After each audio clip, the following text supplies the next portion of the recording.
তারাপীঠ শ্মশানে জল শোধন করে দ্বারকা নদীতে ফেলা হবে।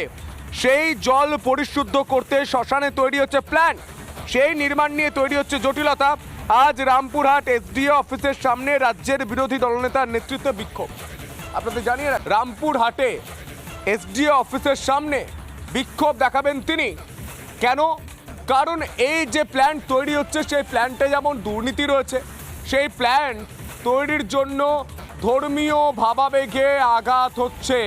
কারণ তারাপীঠ মহাশ্মশানে একটি প্ল্যান তৈরি হচ্ছে, যে প্ল্যানকে ঘিরে বিতর্ক।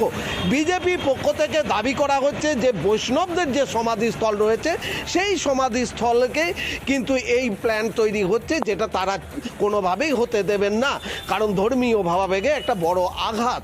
এবং পাশাপাশি তারা বলছেন যে তারা উন্নয়নের পক্ষে, কিন্তু সেই প্ল্যানটি তৈরি হচ্ছে সেটা অন্যত্র করা হোক, বৈষ্ণবদের সমাধিস্থল কেন করা হবে, এই নিয়ে গত কয়েকদিন ধরে তারা অবস্থান বিক্ষোভ করেছেন মহকুমা শাসকের দপ্তরের সামনে।